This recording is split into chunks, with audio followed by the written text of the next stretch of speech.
I'm not sure I want to hear it. All right. Well, we're getting going live here. Hello, everybody. Tara Bachland with the Matthew Wood Institute of Herbalism. You'll also find me at my YouTube channel, Tara Bachland.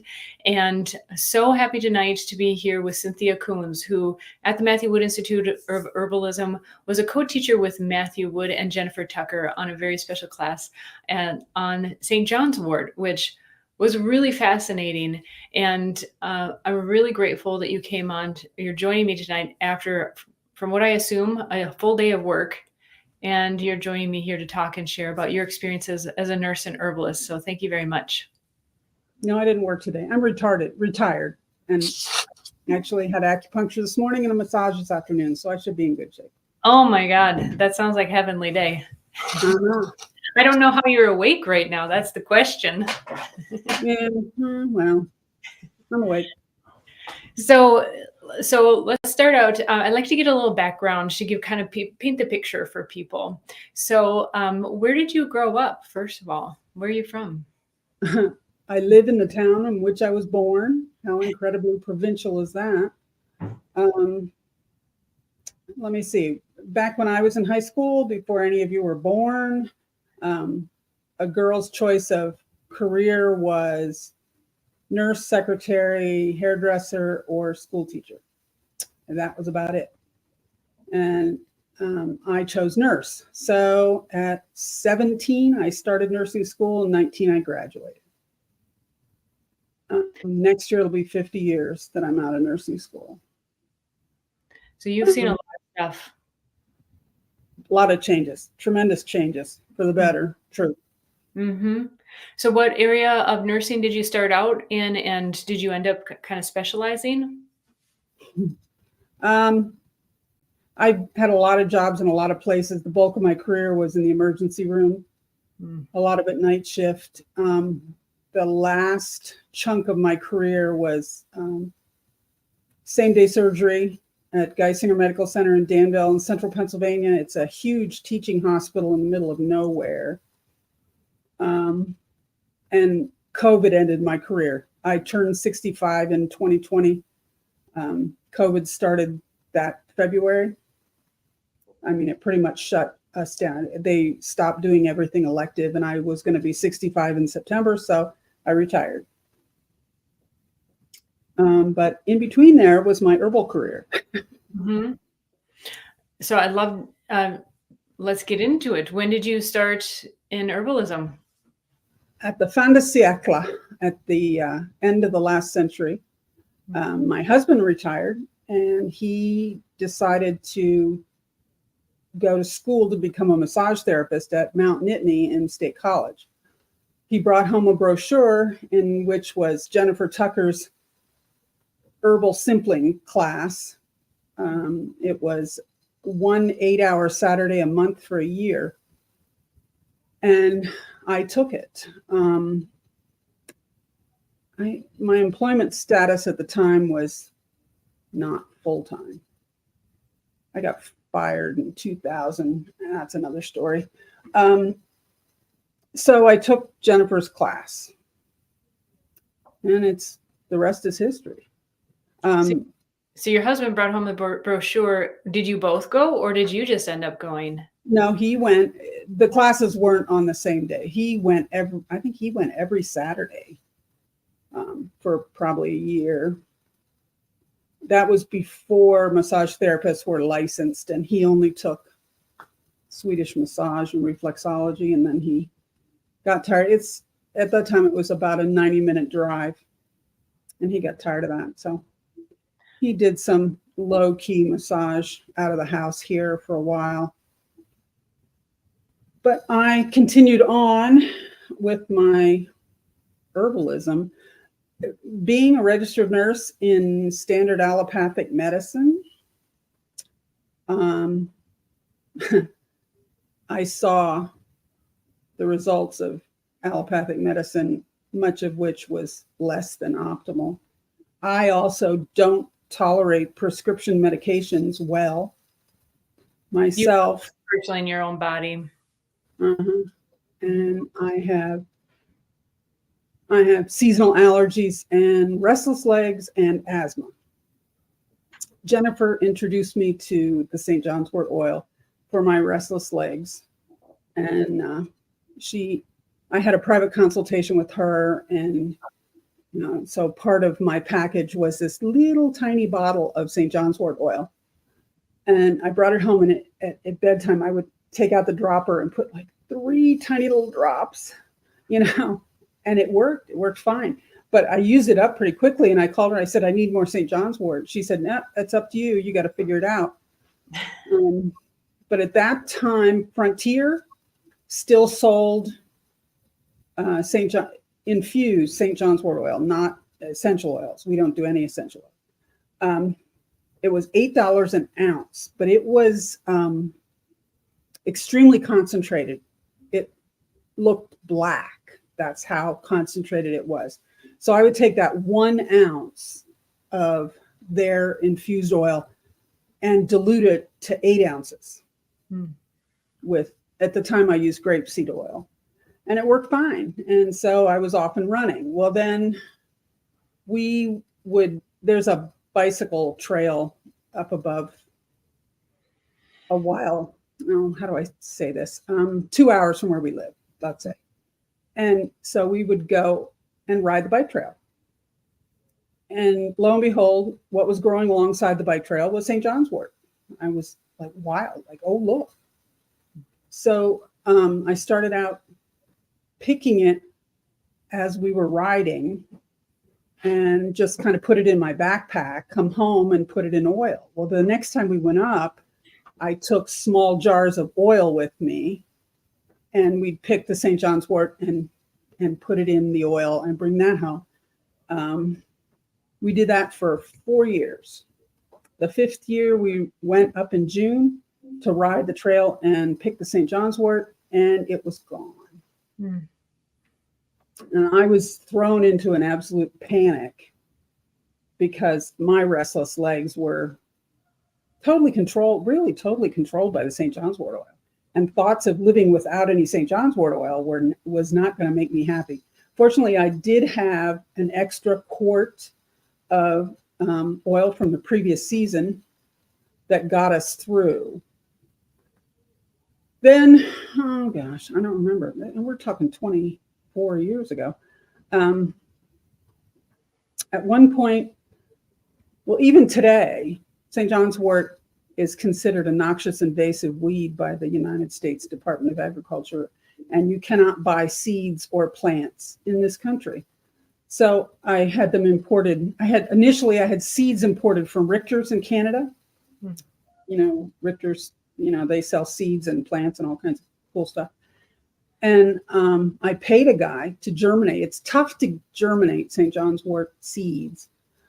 So he did the fancy thing with heated pads. You put the little trays of seeds and soil on these heated pads, and it promotes germination.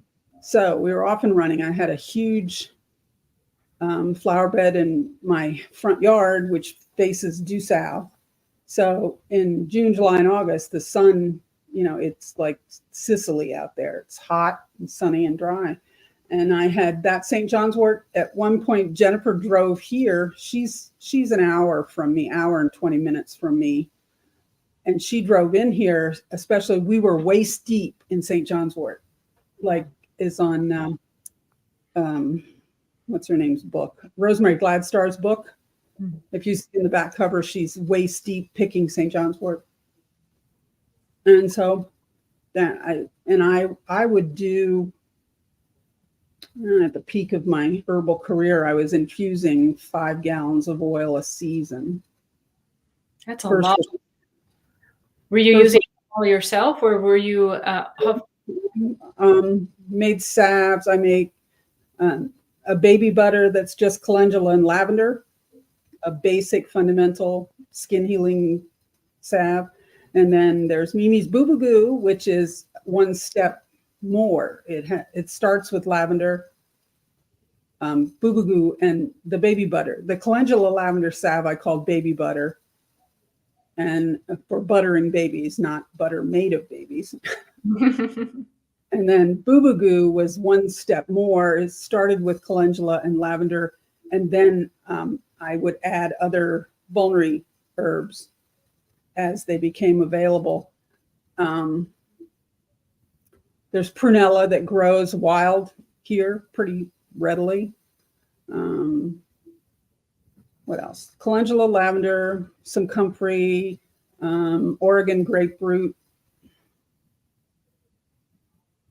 And you're in what state? Pennsylvania as well? North Central Pennsylvania. So it sounds like many people, your journey started with personal health reasons, looking for solutions, probably instigated also in addition to being in the allopathic realm and seeing that not everything was a bed of roses, so to speak, there either. And then it sounds like you got into medicine making, or were you ever taking on clients? Yeah, I got into some medicine making. I kind of live in mortal fear of the FDA. I've been to 2 or 3 American Herbalist Guild symposia. And you listen to their lectures on, I can't think of the fancy name, that they want you to measure, weigh, and account for every particle of herb that enters your workspace and what you make of it. And you're supposed to function in a completely stainless steel environment. And, all these utterly, it's just kind of nasty. So I just keep a low profile. Mm-hmm.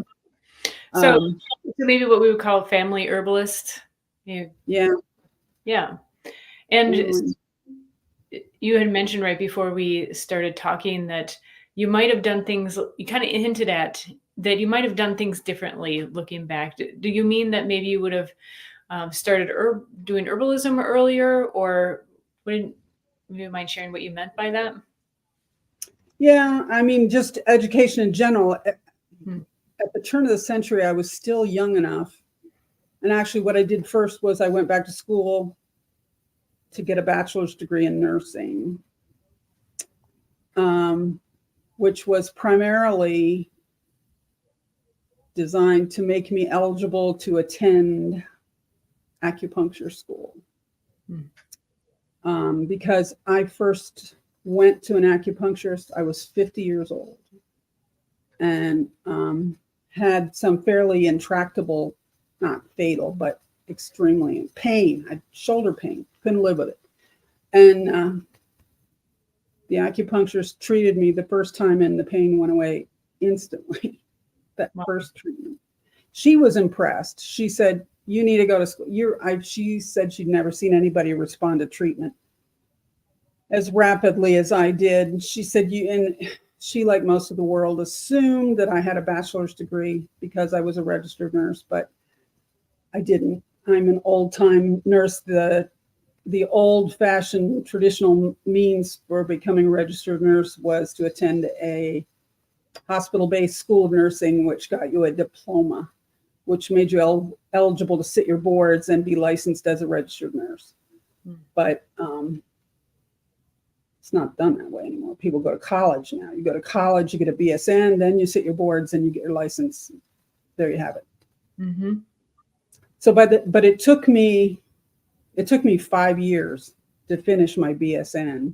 So at that point, I was 55 years old, and tuition for acupuncture school was it was $40,000 a year. It was just kind of out of the realm of possibility, I guess you'd say. But I continued on because the St. John's Royal, for one thing, and the Boo Boo Goo, Mimi's Boo Boo Goo. We can't live without it because it cures everything. My grandchildren, I have 4 grandchildren, and as infants, they were buttered from head to toe with baby butter. Never had diaper rash, never, kept them going. And then we moved on to yarrow oil, which I call boom boom oil. My granddaughter fell down the basement steps when she was 2 years old and hit the concrete floor, got this huge hematoma. She's screaming, her mother's screaming, everybody's hysterical. And her mother was trying to put ice on it, and she'd have nothing to do with the ice. So I got out the yarrow oil, and every time she would run, she's running around in circles screaming. Every time she got within arm's reach, I would just swipe her with the yarrow oil. And within 30 minutes, the hematoma was gone. She had stopped screaming. She was comfortable.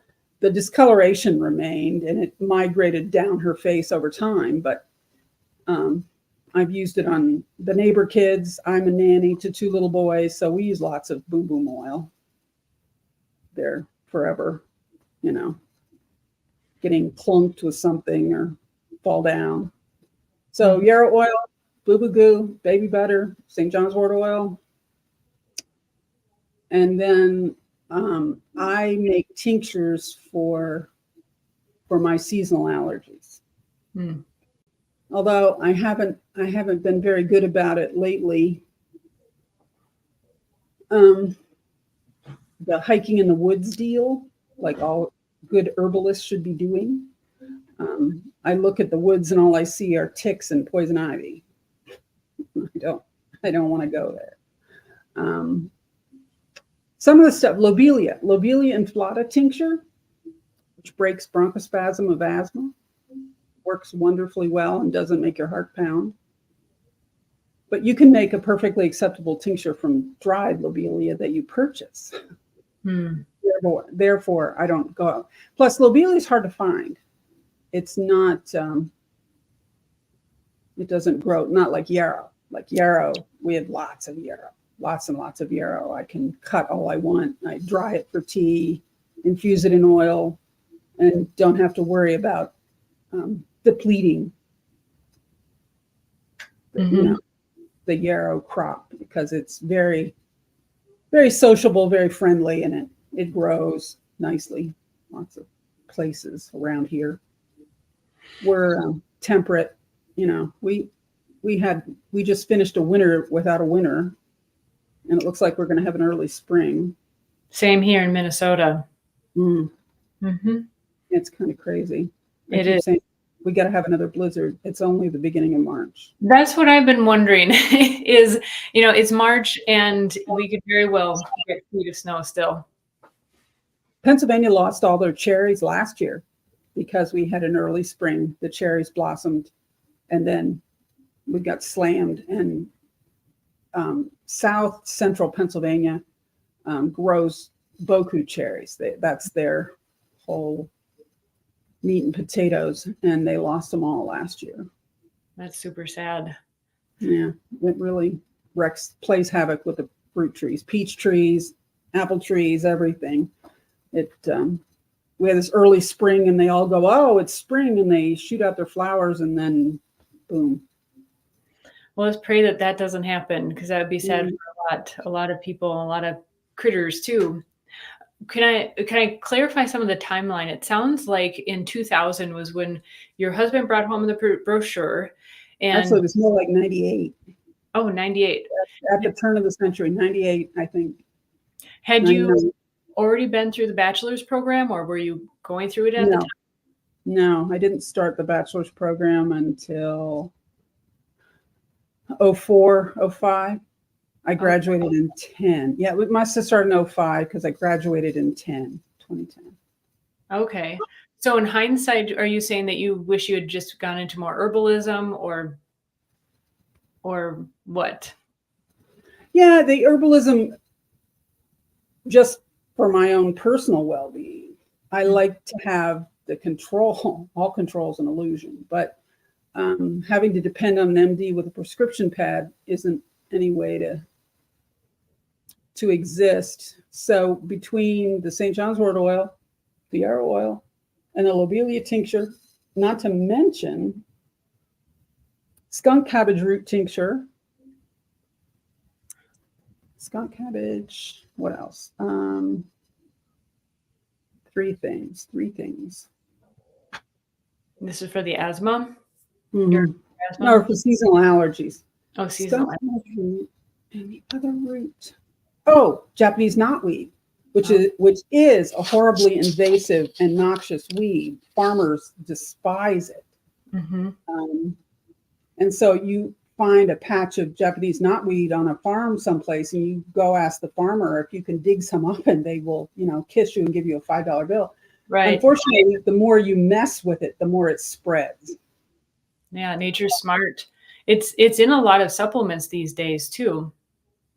Well, David Winston, I had learned Japanese knotweed root tincture initially as primary treatment for seasonal allergies, the snot.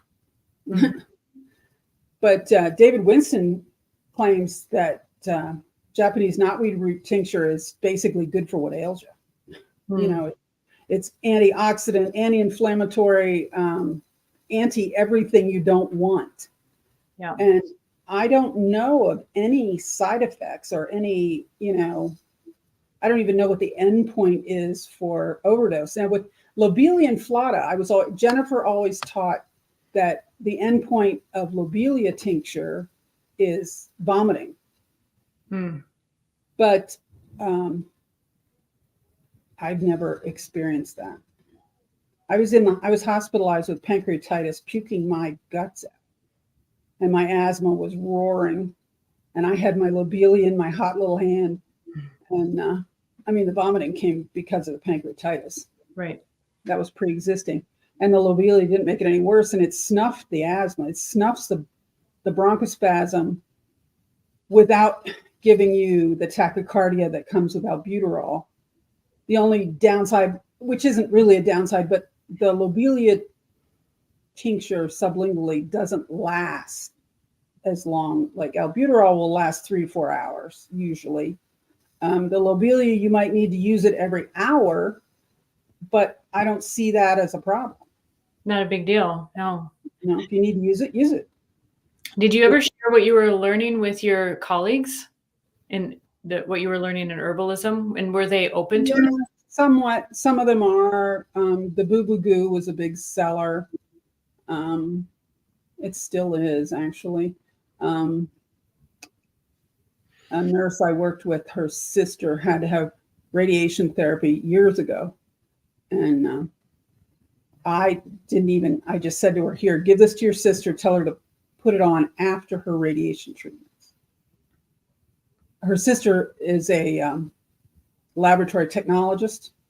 And the girl I worked with is an RN like me, much younger, but still an RN. And so Carolyn used it and couldn't say enough about it. Even the radiologist was impressed that she didn't have severe radiation burns. And now I just was contacted by my friend's daughter-in-law because her father has to have radiation treatments for prostate cancer.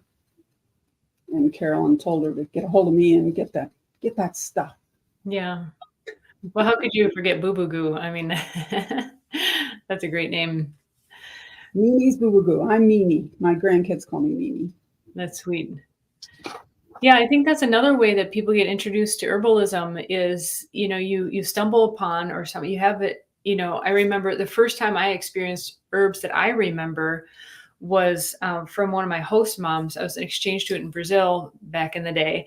And I arrived and of course I got sick right away. Right. And that was the first time I had homeopathics, or I got a really bad stomachache. Like, when you're eating food that's different to you in a different environment, it's easy to get an upset stomach.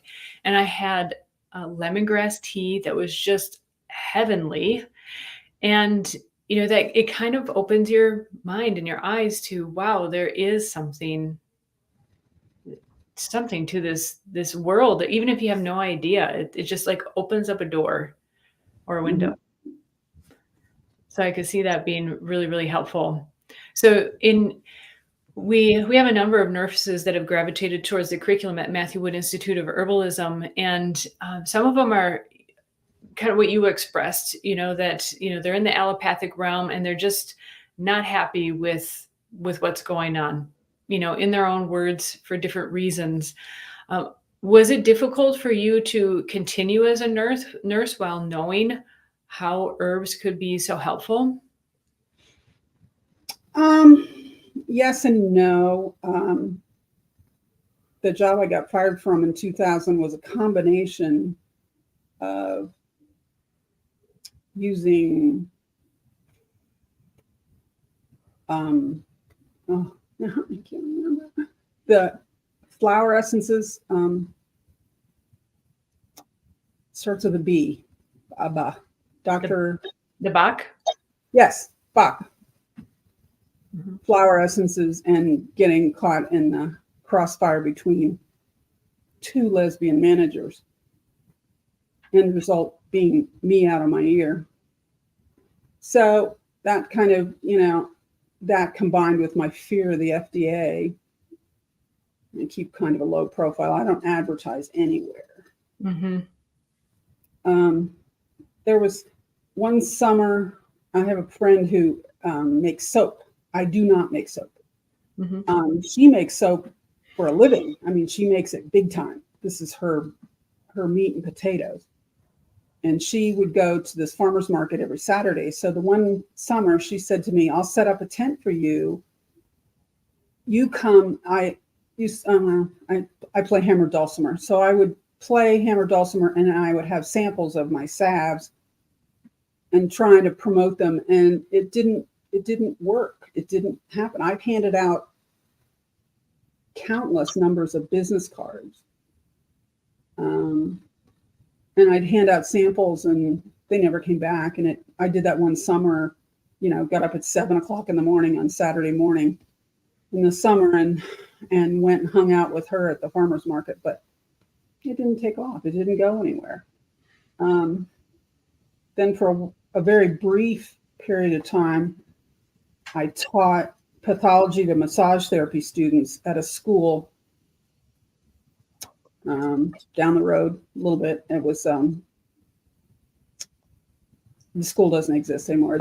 COVID shut it down pretty much, and the director is pushing 80, and she has other issues, and the school closed.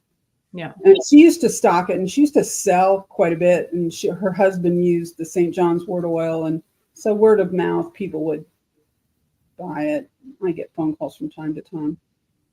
So, yeah, like business, it definitely takes a lot of effort to especially getting things going. There's, when I see a fellow business owner, it's kind of a respect, like, wow, it takes a lot to get things going and keep them going for sure. I look at it as a kind of a hobby that pays for itself, because I don't see, it's virtually not impossible, but to make one jar of salve or 2 jars of salve, Right. That's just not, I don't know, just doesn't make any sense. Yeah, to me. well, it's kind of like making chili. It's hard to make a little pot Mhm. whole for Yeah. yourself. Pork and sauerkraut, lots of things like that. Right. So what is it you wish, all the experience you've had as a nurse, especially in the ER, I mean, holy moly, you've seen a lot. And then, kids, grandkids, I'm sure lots of people in the community. What are one, or it could be a handful of things that you really wish that people knew about herbs? Like if you could just shout it from the rooftops and like, you just have no idea this can help so much. Well, number one, just because it's an herb doesn't mean it's infinitely, oh, this is an herb, I can take as much as I want. Mm-hmm. Or this is an herb, it can't hurt you. Of course, I've heard people say that about prescription drugs. They claimed they became addicted to pain pills. Well, it was a prescription, so I figured it couldn't hurt me. And that herbs are not homeopathic. And I don't use any kind of essential oils for any reason at any time. I have no time. I get so annoyed.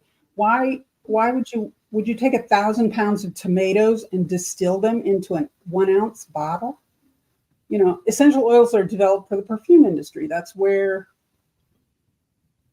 they're useful and used, and they work there. Yeah, when I first learned about that, I just didn't know, especially essential oils are a novelty into some, and then it's like, it kind of becomes an addiction in a way. But when I learned that it took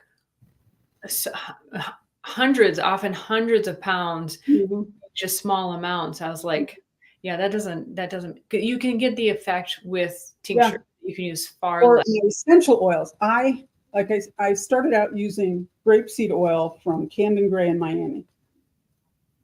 And I would have 5 gallons shipped to me like in January, February, after I paid the taxes, I'd buy the oil. Mhm. But then it got to the point where the postage was costing almost as much as the oil. It was just ridiculous. Yeah. And I had hunted all over trying to find another source for grapeseed oil, and there isn't any. It all comes out of California. Camden Gray, I don't know if you're familiar with them. They're in Miami. They're a big, big company. They've been around as long as, 25 years that I know of. And one year I bought olive oil. There's a Greek guy that has a restaurant here in our little town. And he and his family own an olive grove in Greece. And he goes home every year for the harvest, and they press about as organic as it comes olive oil. And I bought from him one year, but it was $25 a gallon. So 10 gallons was $250. That's pretty salty. So that kind of puts the hurts on your bottom line. But about that time, I can't remember exactly what year, a local guy here, young lad, started a business called Susquehanna Mills, and he cold presses oil. Now, his main stock and trade is he supplies restaurants and university kitchens with cooking oil, sunflower oil, and rapeseed oil. Now, you say canola oil to an herbalist and it makes your sphincters clench because the Canadian stuff is defoliated with Roundup before they harvest it. So herbalist wants to use canola oil. Well, Josh has set up with farmers in Pennsylvania, Ohio, and New York State, and they grow rapeseed, which is a perfectly legitimate grain. It's great stuff. They do not defoliate with anything, let alone Roundup. And so they harvest the rapeseed. He brings it home and he cold presses this oil, which is great stuff. And the first year I said to him, Josh, you got to think of a different name. You got to call it something else. Don't call it canola oil. That's horrible. So he labeled it rapeseed oil that year and nobody would buy it. Right. It was crazy. So that's his stock and trade. He supplies cooking oil to all these big, restaurants and university kitchens. Then he goes around after collecting the used oil and turns it into biodiesel. Interesting. He just bought a farm it'd be a long walk, but right outside of town. And so he's trying to and I've been trying to get him to stock my saps for quite a while, but he's just a busy boy and he's not listening to me. And he just changed his business manager. I have to go talk to her. Maybe we'll see. Yeah, probably the one that's handling things. So I think, but the point of that whole rambling dissertation is I buy oil from him and I get 5 gallons for $63. So, and I grow my own lavender. I grow my own calendula. Yarrow. I have friends who have a little farm outside of town where the yarrow grows crazy, and some other stuff too. They're farmers. They can't grow calendula. It's funny. Anyway. So I've asked this of the others who are part of the Becoming an Herbalist series, but I think you'll have the most insight on this is when to go to the doctor. Now, of course, we can never recommend. A person has to decide that for themselves. And you have quite a bit of experience as a herbalist in yourself. So you and your family, what are situations where you're like, yep, it's time to go to the doctor. This, herbs can't touch this. Oh yeah, a lot, because I consider myself a simpler. I make herbal simples, primarily for my own personal issues, as we've already discussed. But when it comes to, belly pain, high fever, intractable vomiting, severe asthma, all that sort of thing. You can't mess around. And herbs are not a cure-all for every ailment. I consider herbs to be, like first aid. I try to promote yarrow oil as it should be in everybody's first aid. It should be right in your medicine cabinet, because the sooner you apply it, the better it works. First aid, basic comfort, the whole restless leg thing. I mean, that's a big deal for me. My mother had restless legs.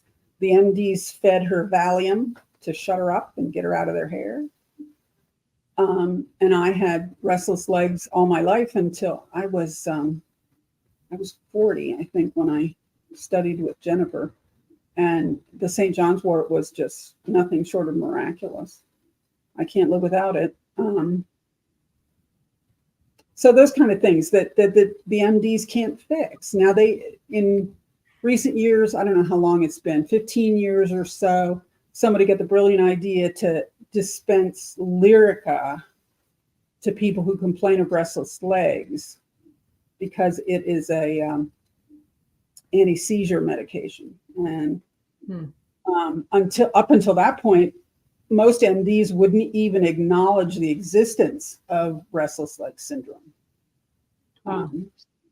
And it can be aggravated or even promoted by poor circulation. That's the whole crux. So diabetics, morbidly obese people that have poor circulation, that promotes restless legs. But my mother was skinny. She was tall, skinny. She never had an ounce fat on her. And she had restless legs. I have restless legs. My children had restless legs. My grandchildren had restless legs. So the St. John's wort's a big deal to us. And so that's why I started growing it. And Matthew was impressed that I could tell him exactly how to tell when you harvest the St. John's wort by holding a leaf up to the sun. And if you could see, if the oil glands were black, they were full. And if they were white, they were empty. Basically you harvest between 10 and 2 here in this latitude. But the sun has to be on it. The dew has to be burnt off of it. You don't want wet. Although I told him about the one year it rained. It rained like every freaking day. And I was panicked. I was still working. So I didn't have a lot of extra time. I have my husband trained. He can pick the St. John's wort too.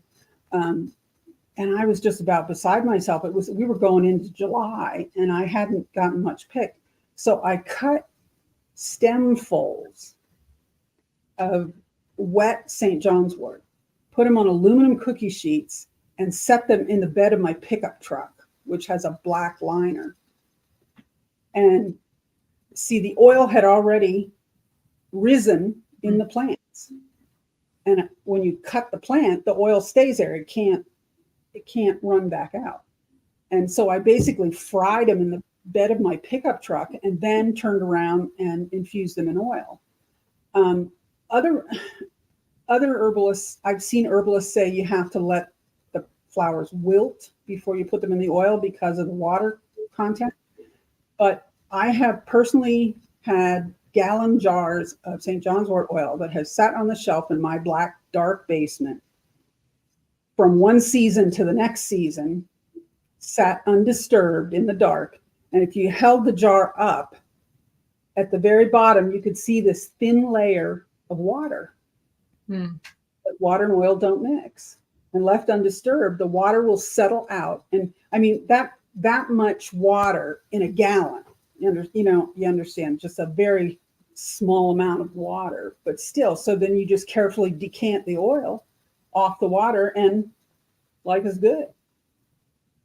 So cool. Isn't it amazing how we have these certain, I think each person who gets, you don't even have to get too far in herbalism. You find a plant that you connect with and, going as far as you have, finding those special ways of not only harvesting or finding and working with a herb. It's like you're just kind of meant to work together. Yeah, Jennifer calls me the St. John's wort queen. 2 years ago, my huge flower bed out front where I grew everything I could, got completely away from me. The crabgrass and the stilt grass. Even my brawny grandson came up and he dug and carried on like a nutcase for a couple of days. Poor kid, just about fried his brains out. And I finally gave up. I said, we just can't deal with this anymore. And because you couldn't even rent a rototiller because St. John's wort grows by runners and stuff. And so you couldn't, you just couldn't do it. So I called my friendly neighborhood landscaper, who is not an herbalist by any means. And he paved my whole front yard and built me 2 big raised beds. And it was October till they got done with the project. So I had about half a dozen St. John's wort plants that we had salvaged out of the original bed. And I put them in the raised bed in October. And St. John's wort dies back. It turns dead, the stuff that's growing above ground. And so, but it comes back from its roots by runners and seeds. I didn't expect to have much from that crop. And I had more St. John's wort oil than I had ever harvested in 24 years. So do you think that it's, how some plants, when they get trimmed back, they actually come back stronger? Do you think that was? Yeah, maybe. Oh, and I forgot to mention there, a girl, totally, I'm not acquainted with her. She posted on Facebook that she was opening an herbal apothecary in the next town over. And so I messaged her and I said, I'm an herbalist. And I mentioned some of the things I make, and she jumped on the St. John's wort oil immediately. So she said, I'll take a gallon. How much do you want? So I have a girlfriend who's an accountant. She's a number person. I'm not a number person. I'm really, really lousy with numbers. So I showed her David Winston sells an ounce of St. John's wort oil for $24. Somebody else, another company sells it for like 18 or something. Anyway, Melanie and I put our heads together. We decided a wholesale price of $5 an ounce for my St. John's wort. And this chick I took her a gallon. She sat down and wrote me a check for $320 and never batted an eye. Mm-hmm. Well, you know how valuable it is. I mean, if someone can't sleep because of restless legs, what would you pay to be able to sleep through the night? And Frontier doesn't make it anymore. In fact, if you go online and you type in, search for St. John's wort oil, there might be 2.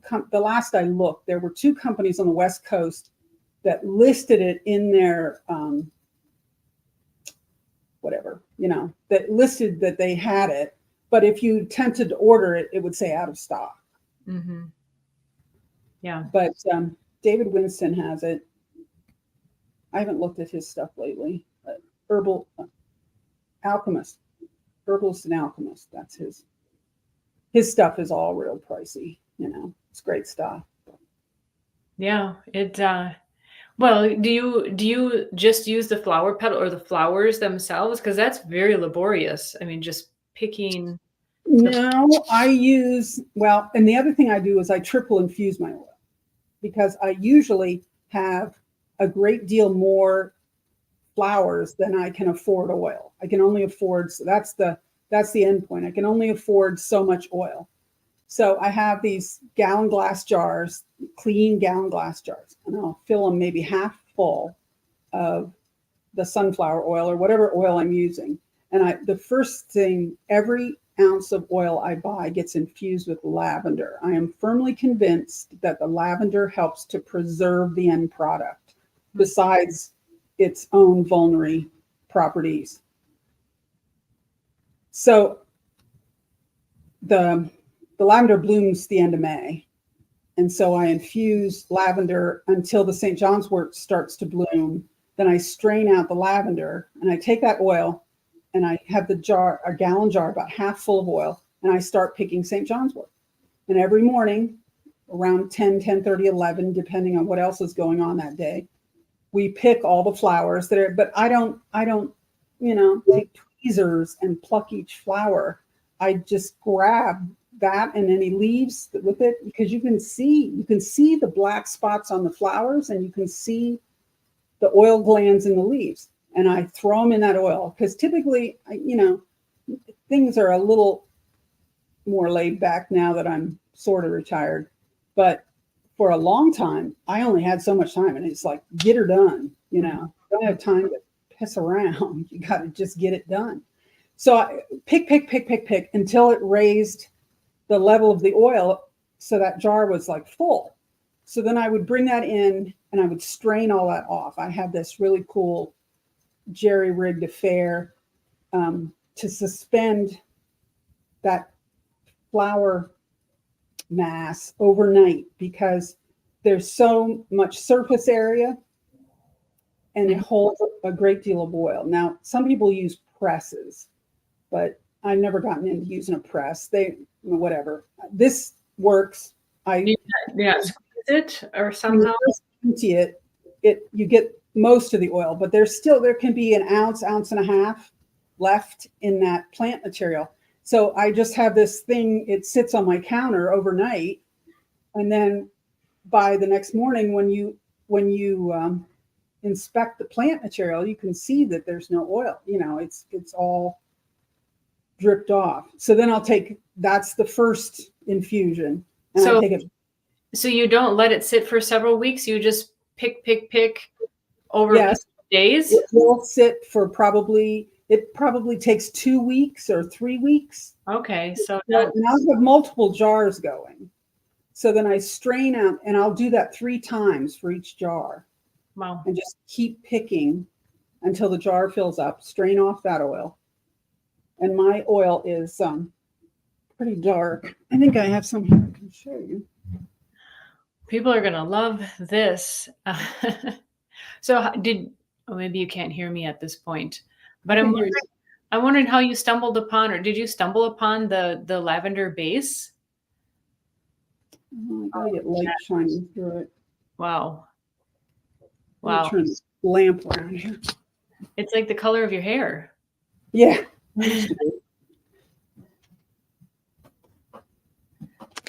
And what would a standard wow, look at that. Liquid rubies. Yeah. What? How did you stumble upon or discover the lavender, making a lavender oil first as a base? Well, let me think. Well, there's another story. A friend of mine started a business in Seattle, big business. This was her, how she was going to make a living. Okay. This was not a little kitchen hobby. She wanted to make soap big time. This was when I was trying to find another source for grapeseed oil. And I had talked to various and sundry people. I talked to some guy in California who said he could send me a 55-gallon drum of grapeseed oil at something like $5 a gallon, which was a phenomenal price. Mm-hmm. But I can't physically deal with a 55-gallon drum of anything, like where am I going to store it? How am I going to dispense it? Blah, blah, blah. And I was telling her about this. Now she's making soap for a living. Okay. You understand? And she said to me, I couldn't use that much oil up. It would go bad. Mm-hmm. And it was one of those light bulb things. And I said, it's the lavender. It's got to be the lavender. Okay. Because you've had gallons sitting probably too long, but longer than. Oh, yeah. They sit out on the sidewalk in the blazing sun, starting the end of May through till September. Okay. So you do was it called sun infusion? Solar infusion. Yeah. Okay. Because it seems like where it will continue to grow that whole time. Okay. Yeah. And so your oils weren't going bad. And so you're figuring, so you deduced, well, the lavender must be helping. And the lavender thing started actually years before that. My niece used to grow it and sell it. And I would grow it too and help provide her with lavender. Mm-hmm. So does this become a family activity now? I mean, you say that the St. John's wort helps everyone. Yeah. Everyone Yeah. needs. My husband and my grandkids know how to harvest St. John's wort. They do. That's helpful. That's a lot of extra little hands. Oh yeah. Picking. Yeah, even little kids. My youngest grandson, when he was 4 or 5 years old, he could pick the St. John's wort. Mm-hmm. So is your front yard full of it now, or you just have St. John's? No, that big bed's gone. The bed that I put I have 2 beds. One's closer to the house and the other one is farther out, so more susceptible to winter and freezing and all that. Although the beds are huge and deep, so like you can't grow lavender. People try to grow lavender in urns or pots, and they leave them outside over the winter, and they're heartbroken when it dies, but that isn't big enough, and they will die. Whereas lavender in the ground, if you plant it in the ground, it stays. I mean, hidcote. There's two varieties I use. I can never remember the hidcote. I don't know. There's 2 varieties that are fairly winter hardy. Although they lavender does have, the books say it only lasts for about 3 years. I had plants that were 15 years old. Wow. That's the other thing. When I was teaching herbs, you have to shear your lavender. People they have a nice lavender plant. It grows pretty flowers. It smells good. They like it. They don't want to cut the lavender. Oh, I don't want to cut it, And the one variety of lavender is a long stem variety, and we make lavender wands out of them. Nice. That's cool. So nobody wants to shear their lavender, and I contend, well, you want to take care of the bees too. They love the lavender. So I either leave, a handful of stems on each plant, or I just leave one plant that I don't shear for the bees. And typically that plant won't survive the winter. So every spring I just plant new lavender, because lavender is easy to get. Munstead, hidcote. Those are the 2 varieties.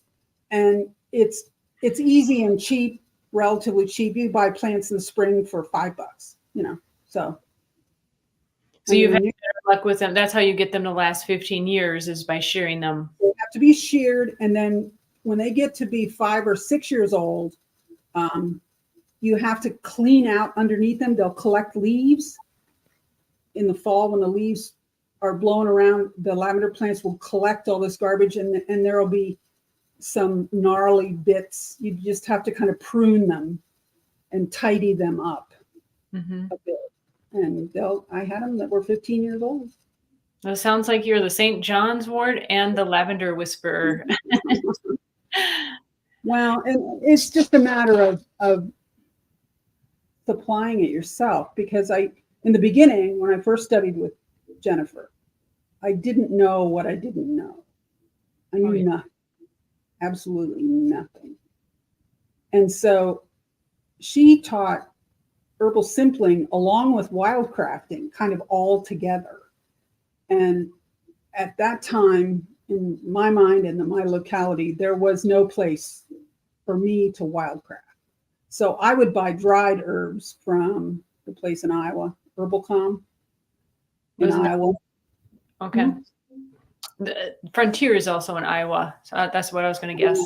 But Frontier's prices are outrageous. This place, well, their prices have gone up, but initially a pound of anything was $7, and they had 1 shipping charge. Didn't matter if you ordered 1 pound of herbs or 50 pounds of herbs, it was 1 flat shipping rate. And so I bought I pretty much bought all my herbs, but learned the hard way. You cannot, dried St. John's wort, you can make tea out of dried St. John's wort, but you cannot infuse oil. By the time you dry St. John's wort, the oil's gone. It doesn't work. I tried it. It does not work. What is your growing window for harvesting, the days for St. John's? How many days do you typically have on average? Well, St. John's Day is the 24th of June, I think. Some people say the 18th, some people say the 24th. And so that's when it starts to bloom, and it will bloom all the way through till frost, September, end of September or October, depending on when we have first frost. And so you're going out there, Every morning. every morning after the dew has been burned off by Mhm. the sun and pick the ripe ones. Yeah.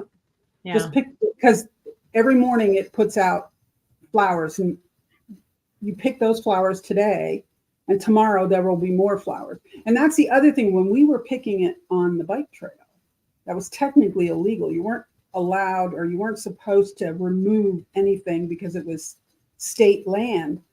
But it's in the best interest of the plant itself. Lavender, St. John's wort, calendula, roses, whatever, tomatoes. You put a tomato plant in the ground and it starts to grow tomatoes. If you don't take those tomatoes, the plant will just quit. It'll say, well, if you don't want what I'm making, I'm not going to bother making it. And that holds true. And you don't, with St. John's wort, like so many plants, you don't damage the plant by plucking those blossoms that have opened. And it's even better that you pluck off the whole flower part. The whole flower and a few leaves around. Like I say, I don't get in there with tweezers and just, I just grab it and growl. Like tomatoes or vegetable plants or fruit plants too, you want to get the little stem, and then it triggers the plant to send out more flowers, fruits. Exactly. We actually have a comment here from Chris on YouTube. Says Rico Check suggests that you can use the top 10 inches of St. John's wort, and that stems help with oil infusion so that the leaves and flowers do not clump, and that the solar infusion helps. Mm-hmm. I would agree with that wholeheartedly. Well, great. You can get so much more.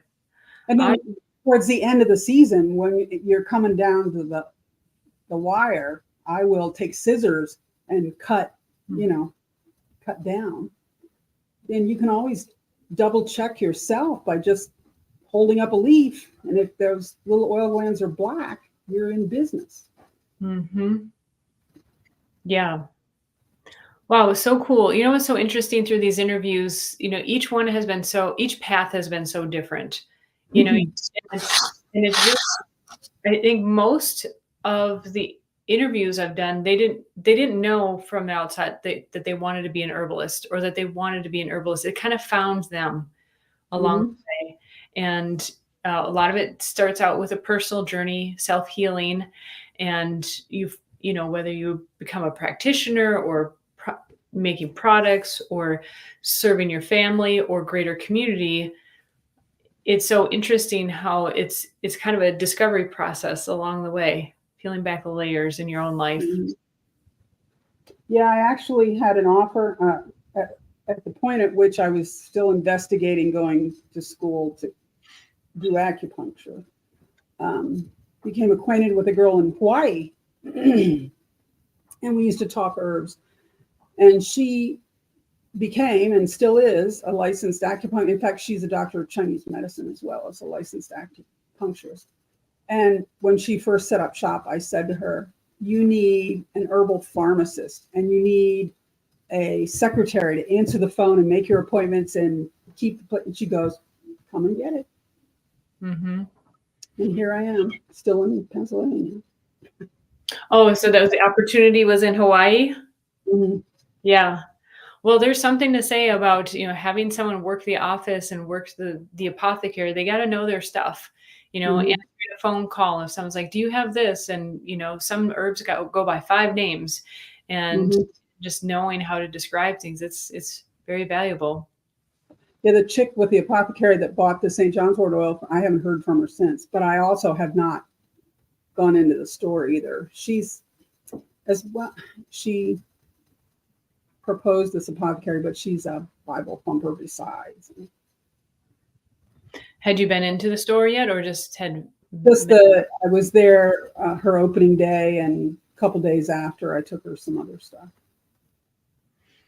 Well, it's fun to hear about the many paths and the many ways there are to implement herbalism. I think that's the beautiful thing, is that there are so many ways, and they really, it goes after us. It kind of as much as we go after it. Mm-hmm. And it's a fun discovery. I'm sure you're still discovering and learning many things. Well, that was the other thing. David Winston every other year, he does a 2-year program. And he's in North Jersey, which is about 4 hours from me. And a friend of mine who's also a wannabe herbalist, she's a CRNA, a nurse anesthetist. And we were going to do it. Right before COVID, I think 2019 was going to be his last class, and he was going to hang it up, and we were going to go and do it, but we didn't. Yep. Sometimes you got to strike while the iron's hot. Chris is coming in again. He says, if you're close to Ohio line in Pennsylvania, you can come visit our urban farm garden herb space. Well, Chris, do you have a website or a name that we could look up to find you? Because that, do you have St. John's wort is probably the question as well. We'll wait for, hopefully he's still, he can type that into. I'm in north central Pennsylvania. I'm about 3.5 hours from Ohio. 3 hours, depending on what kind of a lead foot you've got. Well, you've already shared some amazing stories, personal and otherwise. And one of the other questions I like to ask, if you had this magic wand, it's an herbal wand that you could wave and have your herbal influence, what wish would you make? Well, it would be nice. It would be nice to be set up. And the trick with the chick that bought the gallon from me, she wanted a wholesale price because she wants to package it herself with her label, which suits me just fine. You know, I don't need my name out there. And that's the thing. And the same with the salves, because what do you call them? Best practices. The FDA has their best practices. And my salves would not pass muster.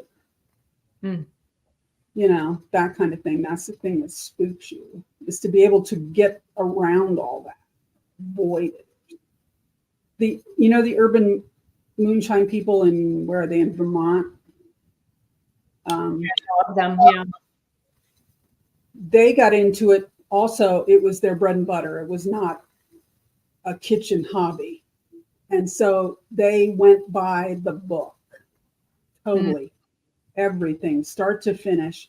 And the FDA came along and wanted them to do spectrometry on their finished product to prove what was in the bottle. And I mean, that's what just scares the sneakers off me. I've heard that actually backfired in a way where the spectrometry actually shows that it's more potent and more pure than, you know, what they might expect. So it's interesting. So no herbal wishes, if you had like to influence a group of people, the world, in an herbally way? Oh yeah, I would. I used to work for orthopedic surgeons, and when a person, typically a child, breaks their humerus,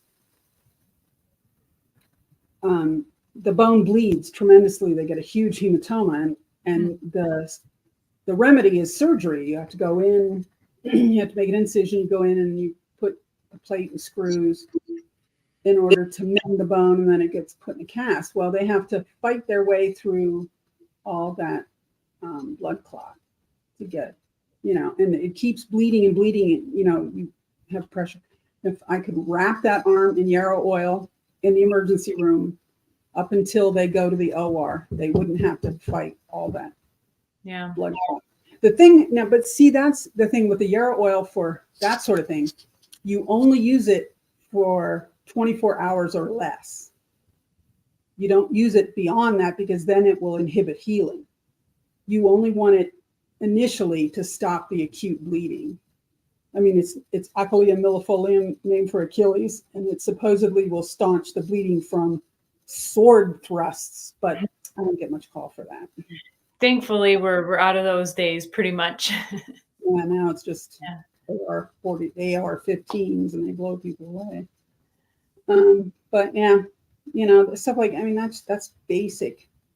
And then of course all the Bach flower remedies. And in Europe and the UK, if you go into an emergency room,